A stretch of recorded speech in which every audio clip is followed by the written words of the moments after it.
Olá! O convidado de hoje no mundo da leitura é o professor João. Tudo bem com você? Tudo bem, graças a Deus. Axé. Professor João, como que você se tornou protagonista da sua história, tendo como base a leitura? Então, gostaria de desejar uma boa tarde a todos vocês, a você também, né? A toda a escola, a toda a direção, a todos os meus amigos, professores e aos nossos alunos, né? Então, aqui neste momento, queria dizer assim, a leitura na minha vida, ela teve alguns momentos assim. Primeiro, na minha infância e na minha adolescência. Sempre gostei de ler, né? Procurava alguma coisa para ler. Antes era o gibi, né? Então, eu sempre estava comprando. E quando chegou com 12 anos, lembro da professora Dona Lúcia, hoje já está noutra dimensão do céu, ela me motivou com a leitura sobre a negritude. Foi quando numa aula de estudos sociais, e quando ela chegou e disse, né? O negro sofreu muito, aconteceu isso. Eu lembro que eu fiquei muito chocado com aquilo, cheguei em casa chorando. E eu disse para os meus pais o que aconteceu, minha mãe me acalmou, os pais, mas eu falei assim uma coisa bem espontânea. Quero ser um negro diferente. Com 12 anos. Só que para isso eu tinha que estar lendo. Então eu comecei a ter a curiosidade da leitura, a perguntar, não só numa roda de conversa, quando tinha a avó, os tios da minha avó, todos ao redor sentados, né, em Capivari, Piracicaba, sempre eu perguntando. E tinha aquela enciclopédia, né, que mostravam-se sobre muita história, muita leitura. E dentro dessas enciclopédias, nós fazíamos muita pesquisa. Então eu sempre falava para minha tia, que eu não tinha condição de ter os livros. Falava, tia, posso sentar aqui para ler? E aí eu pegava e começava então a mergulhar no campo da leitura. Isso com 12, 13, até chegar ao ensino médio, né, que seria o colegial. E foi na universidade, no primeiro ano, no curso de filosofia, com o Dr. Mário Bonatti, né, do qual escreveu um grande livro, A Vida Tem a Cor que Você Pinta, né? E ele que me motivou dizendo, ele falava assim, gente, né? E era tão interessante que ele disse assim, João, você precisa estudar para conhecer com profundidade a história do seu povo. Daquele dia em diante, eu comecei então a mergulhar na leitura e nos estudos. E digo, né? A leitura, ela faz parte da minha vida. Tem que ter, sim, um incentivo. Mas eu digo, né, a vocês que estão me ouvindo, dizendo assim, vale a pena ler, vale a pena ter o gosto da leitura, porque ela nos leva a um grande conhecimento da vida. Comente, né, sobre o seu livro, A Criança Negra na Escola, e a sua importância, né, na sua vida pessoal e acadêmica. Então, a criança negra na escola, como é que foi essa inspiração, né? Essa vontade? Então foi assim, eu estava na teologia, estava já no segundo ano já de teologia, e apareceu, então no Centro Unisal, o mestrado. Eu sou da segunda turma do mestrado, que hoje é o Centro Universitário Salesiano. Quando chamou, cada um está colocando um tema. Então veio a inspiração do tema, que eu falei, eu tenho que falar do meu povo. E veio então a inspiração para falar sobre a criança negra. Primeiro, eu também fui uma criança negra, mas eu inspirei nessa criança negra na mulher. E a mulher, minha mãe, que está no céu, me emociona. Uma mulher sempre inteligente, cuidou dos seus 3 filhos, do seu esposo, mas tinha uma direção, uma determinação. Estude, Júnior. Não desista, Júnior. E com aquelas dificuldades, minha mãe estava sempre sorrindo. Fazia que todos nós pudéssemos sorrir. Minha mãe não falava de sofrimento. Eu nunca vi minha mãe falar de sofrimento. E isso, minha mãe fez até a 5ª série. Ela fez o estudo preparatório e passou, que era difícil. E minha mãe estudou mais 3 meses e parou. Foi trabalhar. Mas a letra da minha mãe, muito linda. Minha mãe fazia divisão de 3, 4 números, de 2 minutos. Né? Então, minha mãe tinha essa riqueza. E eu sei que minha mãe, se tivesse oportunidade, ela seria uma grande doutora. Mas se ela não foi a doutora da universidade, ela foi a doutora da vida na minha vida. E com isso foi essa grande inspiração. Aí, quando eu cheguei, eu falei, eu quero falar sobre a criança negra. Só que essa criança negra eu especializei de 9 a 12 anos. Meninas que já estavam alfabetizadas, filhos de negros com brancos, brancos com negros, mestiças também. O que elas sabiam ou conheciam sobre a história de autoestima de personalidades negras do sexo masculino, feminino, para levantar uma história positiva, que nós não somos descendentes de escravos, somos descendentes de seres humanos que um dia foram escravizados, né? Porque ninguém nasce como escravo. Nós nascemos para ter a liberdade, voar como um pássaro. Eu sei que você escreveu outros livros e teve participações. Cite um que é mais significativo na sua trajetória como escritor. Tá. Então vamos assim, que nós precisamos ter uma noção. Primeiro eu participei do Negra Bela Raiz, no ano de 88 até 90. E participei com o padre Mário Bonatti, que foi meu professor de antropologia linguística. E ele foi um grande incentivo, porque em 88 foi a comemoração dos 100 anos da abolição. Então foi uma reflexão nas universidades, na escola, no Brasil, 100 anos de mentira. E nós começamos então a fazer um grande estudo. E nisso ele estava escrevendo Negra Bela Raiz. Qual a minha contribuição? Que ele conversava, de entrevista. Está lá no livro, a minha foto na primeira edição, lá no Santuário de Nossa Senhora Aparecida. E foi sobre a negritude do Vale do Paraíba. Né? Depois, o segundo foi a minha monografia, né? Que eu coloquei sobre a filosofia do pensamento negro na educação. Né? Aí logo veio então as religiões afro-brasileiras, que era o diálogo possível com o cristianismo, foi nas verdades do catecismo da igreja, dialogando com o candomblé, com a umbanda e com o espiritismo. Do que? Nas verdades que todas as religiões, quando nasceram, elas nasceram sempre para fazer o bem.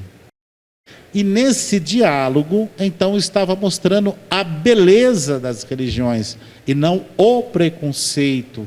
Porque quando se fala de uma religião de matriz africana, né? Um exemplo, o candomblé, ela é de matriz africana. A umbanda, ela já nasceu no Brasil, mas de origem negra. Ou seja, para ter um diálogo também com aquele catolicismo, né?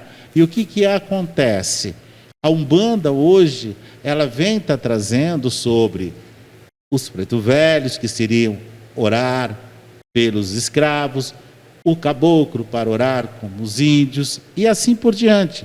Nossa Senhora, Mamãe Oxum, né? A corrente das crianças de Cosme e Damião, que é santo também da Igreja Católica, e dentro da Umbanda, né? Eu nasci ali, junto com os meus avós, meus bisavós, que traziam também a origem negra de uma espiritualidade, e não uma origem negra de espiritualidade preconceituosa, que todas as coisas vêm do diabo. Então isso é uma ignorância de leitura, de conhecimento, né? Por isso hoje eu defendo, sim, as religiões afro, né? um exemplo, a Umbanda, o Candomblé, o Espiritismo, que é o kardecismo, que eu vejo assim, nós temos que falar o bem e o melhor. Depois, aí veio a criança negra na escola, como falei, que veio a minha tese de mestrado, e aí veio também Suor, Lágrimas e Vitória, que é um livro falando sobre a minha espiritualidade, como sacerdócio, depois vou estar aprofundando um pouco mais, de 10 anos de evangelização na Coab, em Itaquera, na periferia, né? O suor que eu suei muito, lágrimas, quantas vezes eu chorei, né? E vitória, porque o ser humano é de vitória, e eu mostrei que não foi a cor da minha pele, mas sim a minha força de vontade e a superação. Hoje, quero até falar aqui, peço a sua licença, a minha linda Coab, né? Como digo, é na batida do pandeiro que eu aprendi o que é a vida, né? E ali naquela Coab que eu aprendi não só a evangelizar, mas viver como um homem, como um ser humano. Eu só tenho gratidão a Coab, a Sorocaba, a todos os lugares que eu passei, né? Lorena, é só dizer assim, né? A vida é bela, né? E esses livros só me trouxeram uma construção de um ser humano, né?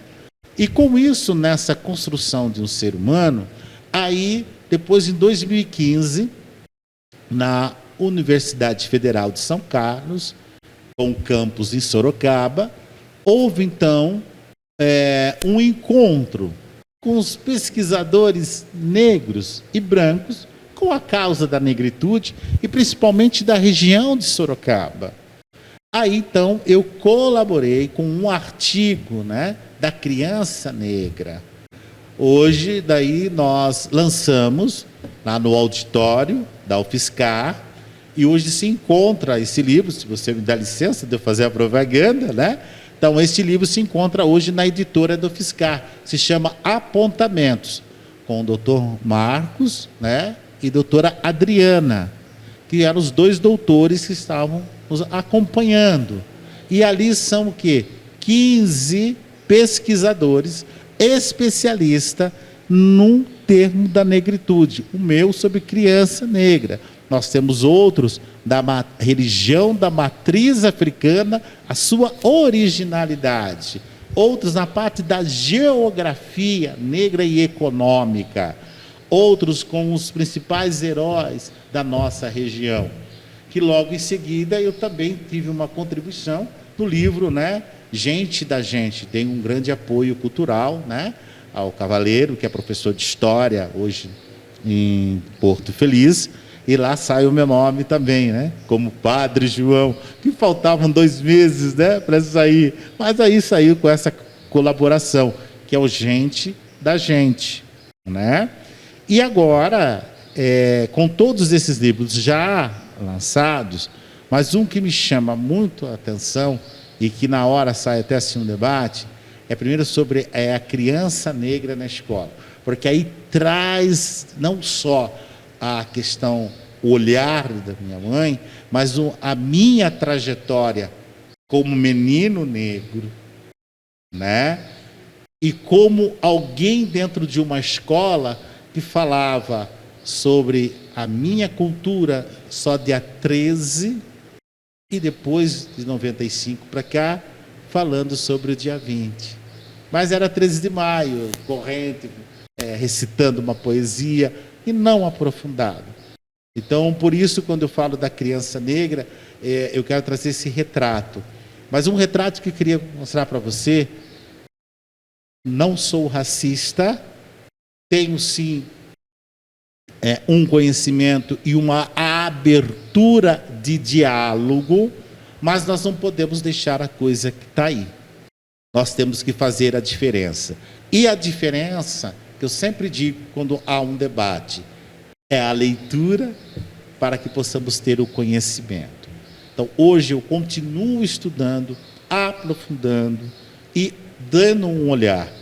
Não é que nós vamos falar na escola só de negro, mas é a partir da negritude, a partir do povo, dos povos indígenas, nós conheceremos a literatura negra, a literatura indígena e a literatura europeia, onde vamos fazer juntos as Nações Unidas, para que daqui a alguns anos vamos fazer o grande dia de todas as etnias e as suas riquezas.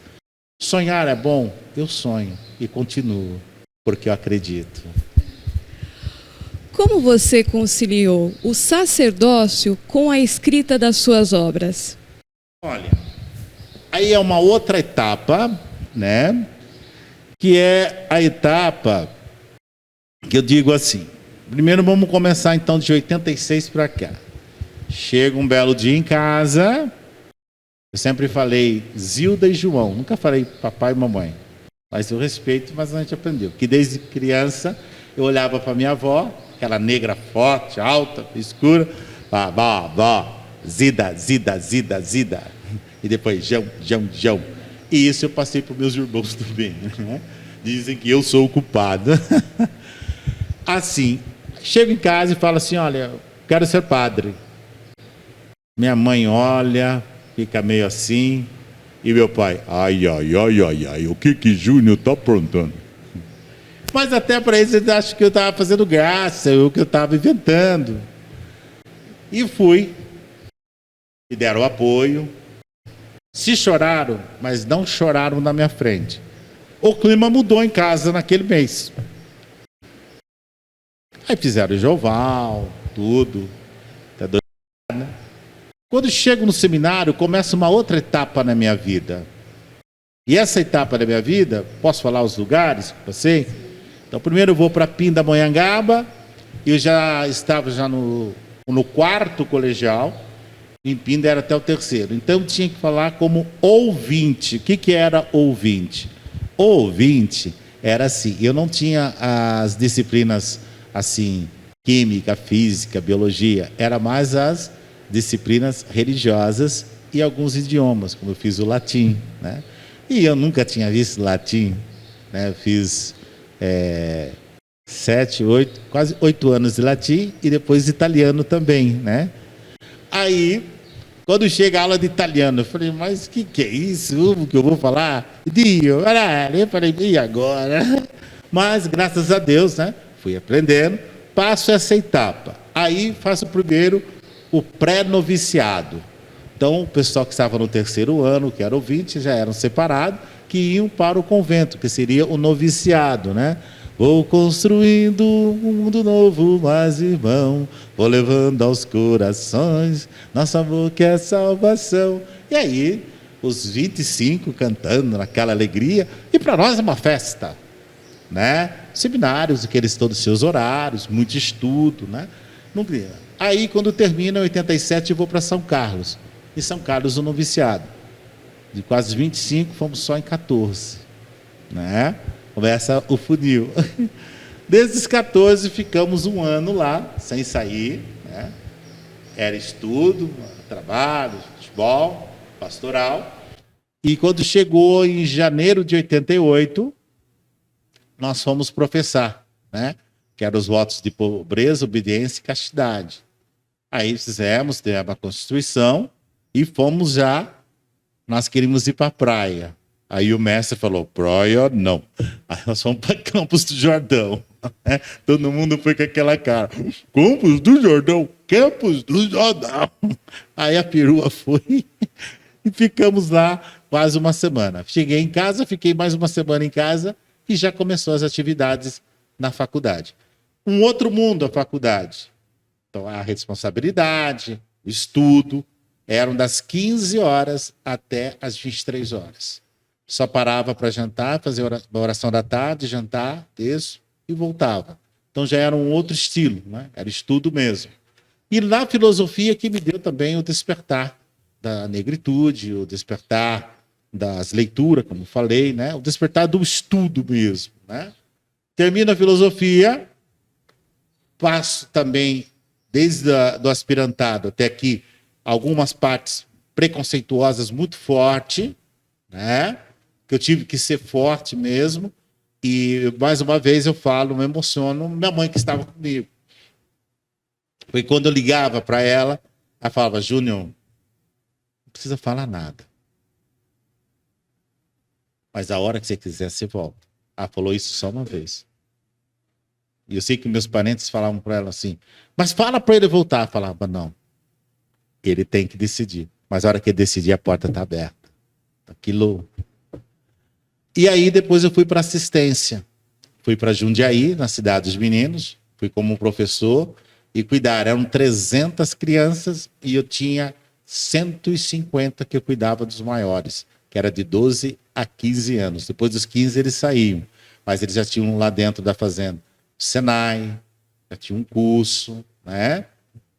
E ali também passei uma outra etapa também de racismo muito forte.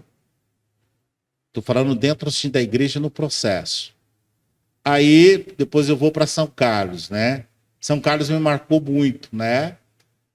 Já era para que estar em São Paulo em 93. Então, quando chegou em 92, nós falamos assim de gancho. O que acontece? João, você vai para Sorocaba, não vai para São Paulo, vai fazer mais um ano. 3 anos de assistência era puxado, né? E aí lá vou um grande desafio. Se hoje eu sei trabalhar com a educação, eu agradeço o ano de 93 que eu passei no colégio, né? Como coordenador de pastoral, dando algumas aulas à tarde. Então eu tive uma experiência assim de coordenar, né? E aí depois vou para São Paulo para teologia. A teologia já começou um outro mundo teológico que dá o despertar das religiões afro, né? Falei que mundo lindo, maravilhoso, reflexões bíblicas tal, mas não falava do meu povo.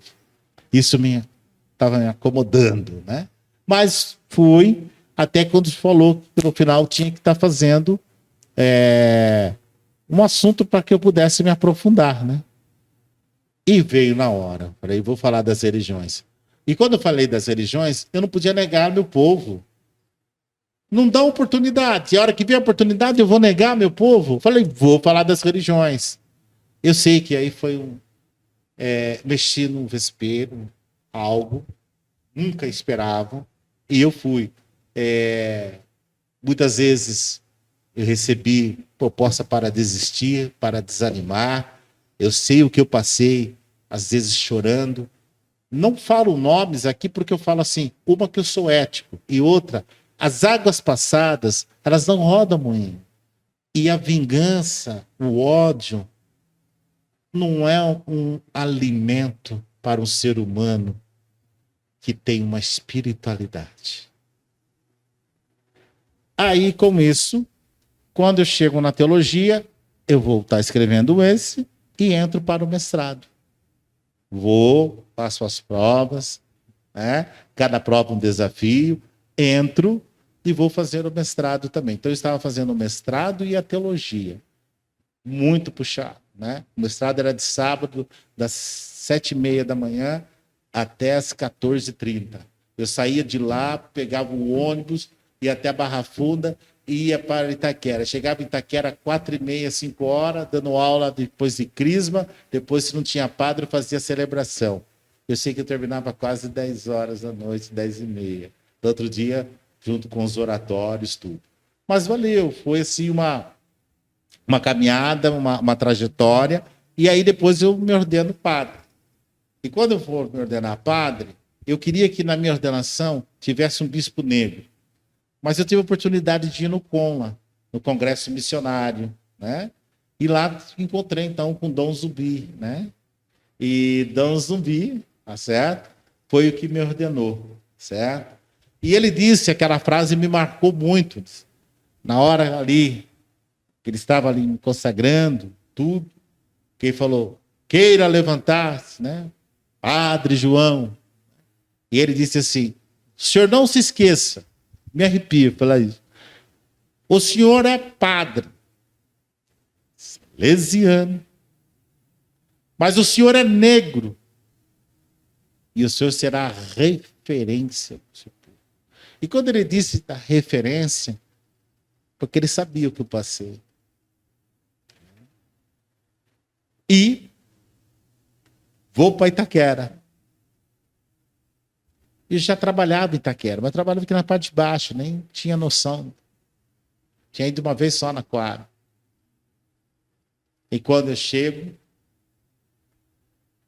pego uma igreja, várias comunidades, sem experiência, tinham outra.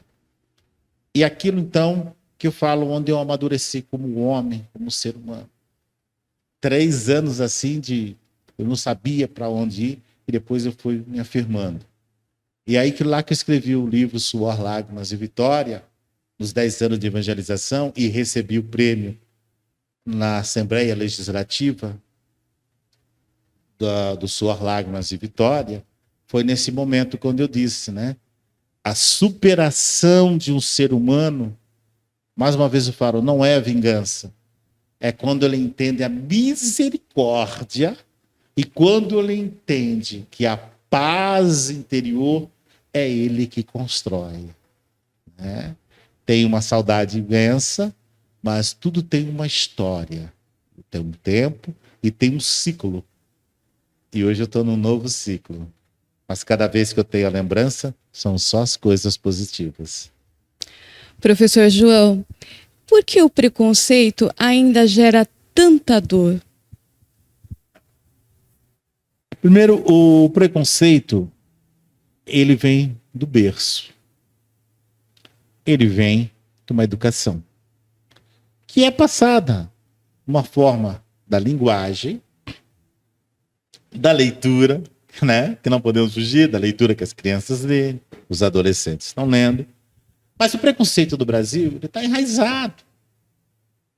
Está na forma de falar, na forma de ser. E, às vezes, as pessoas falam, mas por que falar de negro? Escuta, eu tenho que falar naquilo que está acontecendo. Eu nasci numa família negra, negro. Nós escutamos muita coisa. Eu nasci ali em Capivari, depois quando eu vim para Piracicaba, as pessoas diziam, a família da pretada, a família de cor, ou senão a patriciada. Nunca falava, ali mora a família, seu João, Dona Zilda, com o Júnior, com o Neto, com o Williams. Como é que eles são? Não, eles são negros. Ou são uma família de pretos, qual o problema? Não, é de cor. Então, esse preconceito vem, e a gente sabe, nós que estamos vindo aqui das nossas cidades, o preconceito continua, ele machuca. Ele machuca quando você também não sabe trabalhar com aquilo. É a tristeza, né? Eu sempre falo, né? Será ou será que já raiou a liberdade? Ou se foi tudo ilusão? Não se esqueça que o negro construiu esse país, né? E sonhei que Zumbi dos Palmares apareceu e a tristeza do negro acabou, né? Porque é o olhar de um guerreiro, é o olhar de outros, Abdias do Nascimento, a gente diz presente porque está no céu, um lutador, um ativista, que deixou um legado mostrando para nós o que é ser negro, o que é acreditar, o que é enfrentar um preconceito, o que é a dor do racismo, a dor do preconceito, mas que você tem que vencer, você tem que lutar e não desistir. Tem horas que choro vem, porque eu sou humano, mas nunca desistir, sempre acreditar. Por isso, assim, vejo que hoje no Brasil o preconceito teve muitas leis em defesa do negro, mas não estão colocando em prática. Não é que nós somos coitados, nem mimimi. É que desde a minha descendência, primeiro uma invasão dentro da África. Depois se você perguntar ao meu povo negro, a sua descendência, de onde que é, ele não sabe. Não é ignorância, que não deixaram e não mostraram. Eu sei algumas coisas, mas eu sou muito feliz, porque eu sou descendente de reis e rainhas. Eu sou do reinado. Isso me torna muito feliz. Quando nós fazemos um estudo da escravidão, nós vemos o sofrimento. Mas esse sofrimento, nós temos que superar. reconstruí-los, para que nós possamos ter uma nação não mais racista nem preconceituosa, né? E para no qual eu acredito que o preconceito só irá acabar quando nós tivermos a oportunidade e reconhecermos o valor de cada etnia. E que eu vou poder falar dos meus heróis, Abdias do Nascimento, poder falar de um ator, Grande Otelo, Ruth de Souza. Vou poder pegar e dizer e mostrar, eu tenho referências positivas, eu tenho guerreiros e guerreiras, eu tenho rainhas que aqui ficaram. É o momento de um diálogo, né? E digo mais uma vez, como trabalhar? Eu acredito na educação, por isso eu estou aqui. É ela que me move. Porque quando você tem uma referência e você sabe dialogar, aquela dor se transforma numa cura. E a cura se torna uma paz interior. Poderia ser aqui um negro mais racista do mundo, por o que eu sofri, não só na igreja, fora da igreja, revoltado. Não, eu levantei a cabeça, fui à luta. Hoje, se você perguntar para mim, o que é felicidade, João? É uma construção sem fim. Tá bom. Você está escrevendo a sua biografia. Quando iniciou? Tem uma frase que você escreveu que acalentou o meu coração. Você pisa em espinhos, mas a sua força a torna em flores. Explique, por favor. Sim. Então, além desses livros, eu resolvi desde 2010, estava ainda no sacerdócio, eu queria escrever sobre a minha biografia. Mas de um lado assim, tudo. A superação daquele menino que um dia a professora chegou e falou para o meu pai, dá a enxada na mão dele, porque não vai dar nada. Desculpa da emoção, eu sou muito emotivo. Mas quando eu cheguei na 8ª série, que seria hoje o 8º ano, meu pai foi comprar um sapato comigo. Ele saiu do trabalho. Vamos lá, Júnior. Qual sapato? Próxima semana é sua formatura, né? E eu vi, meu pai nunca chorou perto de mim. Mas eu vi a emoção dele, aqueles olhos do negão brilhavam, né? Falei, eu só queria, João, chamar a professora e falar para ela. Ele falou, meu filho vai ter um diploma. Então, se isso aconteceu comigo e com os outros, quero mostrar que a minha família tem um berço que é o meu tesouro, que eu nunca vou esquecer. Eu tenho meus ancestrais, meus avós, bisavós, que estavam, estão e continuarão. E aí eu falo da minha adolescência, falo da minha juventude, fui esportista, e falo do meu tempo de colégio, queria ser médico, tudo. E aí eu começo a fazer as etapas. Quando eu entro no seminário, até a minha formação de sacerdócio. E aí eu coloco no capítulo uma nova história, um novo desafio, que é a hora que eu encontro, então, no sacerdócio, o padre novo, né? Me colocaram em cada lugar, cada coisa. Eu lembro que eu cheguei assim, um dia entrei no quarto, chorei, falei, mas sou padre, mas você que é para isso?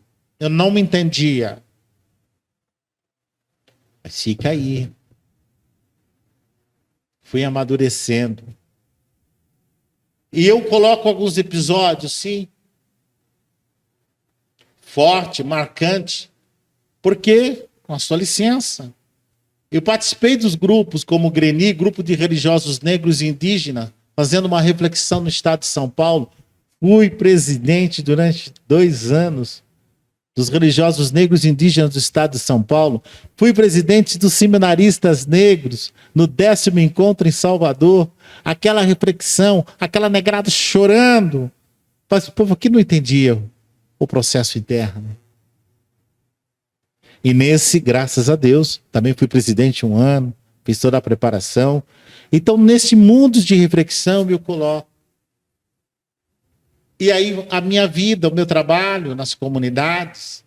E também, quando eu chego na minha última missa, 30 de dezembro de 2012, a despedida. Foi tão tranquilo que eu não estava nervoso, eu só apenas disse, estou saindo. E a minha palavra sempre saiu do meu coração, gratidão. Gratidão. E aí passo por uma outra nova etapa. Então é a minha biografia, que as pessoas conheçam um ser humano que superou. E eu sempre falo, ou na Santa Ceia, na Eucaristia, superou numa graça de espiritualidade. E vem superando. E quando você fala dessa frase, essa frase ela vem de um santo que sempre nos boa noites eu ouvi essa frase, li também, que falava assim, tive um sonho, quando você falou, eu tinha, como é que se diz? Eu falei em poucas palavras, eu vou assim, aprofundar a história. Tive um sonho, que eu caminhava por muitos espinhos dolorosos da minha vida. Mas quando chegou na metade do caminho, aquela dor daqueles espinhos, eu consegui, com a minha força de vontade, com a minha fé e com a minha determinação, transformar aqueles espinhos dolorosos em pétalas de rosas. Porque quando eu cheguei lá no final, eu colhi as rosas e não mais os espinhos dolorosos. Isso significa os ciclos da nossa vida. Quantas coisas nós sofremos, quantas coisas e quantas pessoas queriam deixar a gente para baixo, destruir. E aqueles espinhos eram tão doloridos que às vezes as pessoas olhavam para nós e não nos reconhecíamos a pessoa que nós sempre fomos. Mas o poder do apoderamento que existe dentro de você nos ensinou uma coisa. Você pode transformar os espinhos em rosas, em pétalas de rosas. Porque você vai colher, são as rosas da superação. São as rosas que você espalha.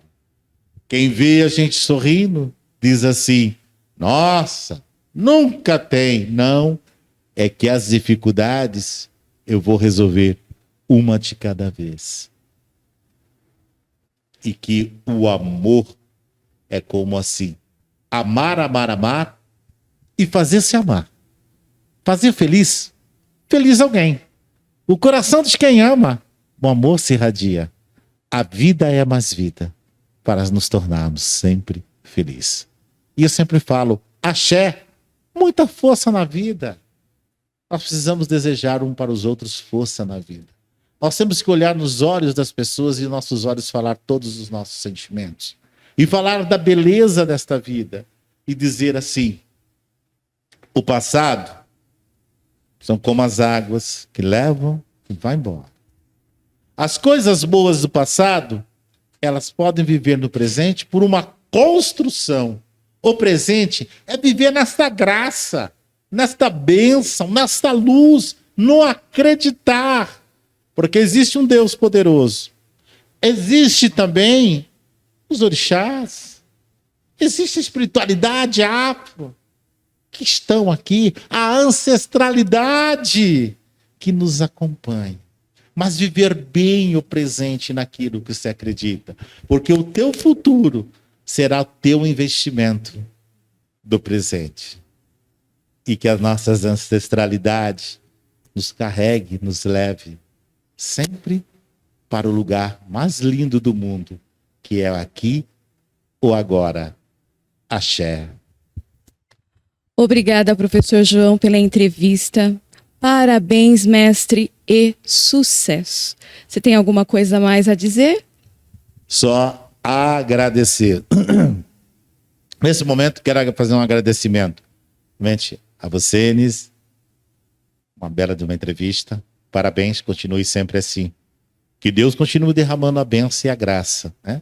Você já é a escolhida de Deus. Arione, muito obrigado por essa força. A Renata, que não pôde estar presente. E em nome da direção, do diretor, vice-diretores, coordenadores e todos os meus amigos, colegas, professores e nossos alunos também. E a nossa comunidade negra daqui de Boituva, né? O meu abraço, o meu carinho por todos os projetos que serão realizados a partir de 2022, né? Também a outra escola que eu trabalho, o Gaspar, mandando meu abraço, meu agradecimento, né? Por tudo. E também o Elo também, que eu trabalho, eu agradeço. Ao final, gostaria de agradecer a todas as pessoas, né? E, mais uma vez, né, gostaria de mostrar o livro para vocês, né? Você me dá Posso fazer uma propaganda? Queria dizer assim, ó, nesse Natal, compre o livro do professor João e leve de presente, tá bom? Vocês vão gostar e é uma leitura que só tem mostrar para nós um ensinamento, uma aprendizagem sobre a nossa cultura. Muito obrigado e dizer mais uma vez que Deus continue te abençoando, todos vocês, por essa equipe maravilhosa. Estou muito feliz, me senti muito à vontade. E mais uma vez dizendo obrigado. Pessoal, a sugestão de leitura para vocês é A Criança Negra na Escola. É uma leitura que você pode fazer e a sua família também. Leia. É uma leitura maravilhosa. Pessoal, eu também quero agradecer com muito carinho a toda a equipe Vercelino, os alunos, os Proatecs, Arione e Renata. E até breve, em 2022.